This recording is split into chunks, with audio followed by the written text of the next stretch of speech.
కర్నూలు జిల్లా ఎమ్మిగనూరులో Adoni sub collector పర్యటించారు. శివన్న నగర్లో ప్రభుత్వం చేపడుతున్న ఇళ్ల నిర్మాణాలను ఆయన పరిశీలించారు. పేదలకు ఇచ్చే ఇండ్లు త్వరితగతిన పూర్తి చేయాలని మున్సిపల్ అధికారులకు ఆదేశించారు. ఈ కార్యక్రమంలో మున్సిపల్ కమిషనర్ గంగిరెడ్డి, హౌసింగ్ అధికారులు, అమ్యూనిటీ సెక్రటరీలు పాల్గొన్నారు.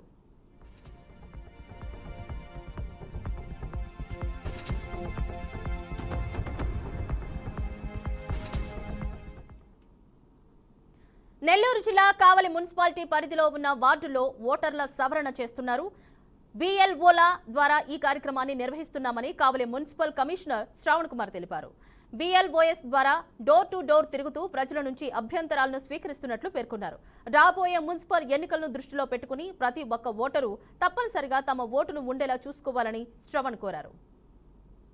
బిఎల్ఓలు డోర్ టు డోర్ వెరిఫికేషన్ చేసి ప్రజల నుంచి అభ్యంతరాలు స్వీకరిస్తున్నారు.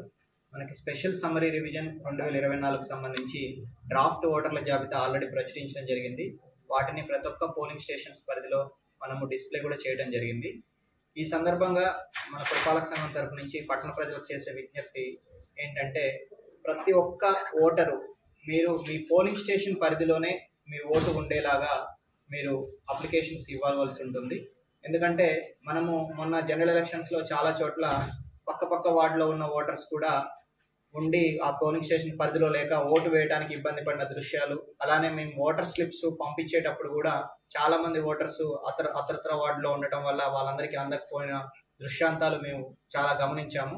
కాబట్టి రాబోయే రోజుల్లో మన మున్సిపాలిటీలో జరిగే మున్సిపల్ ఎలక్షన్స్కి ఇలాంటి ఇబ్బందులు ఏవి తలెత్తకుండా పురపాలక సంఘం తరపు నుంచి ప్రజలందరికీ కూడా మేము విజ్ఞప్తి చేస్తున్నాం. ఈ విషయంలో తప్పనిసరిగా ప్రతి ఒక్క వ్యక్తి మీ పోలింగ్ స్టేషన్ పరిధిలో మీ ఓటు ఉండేలాగా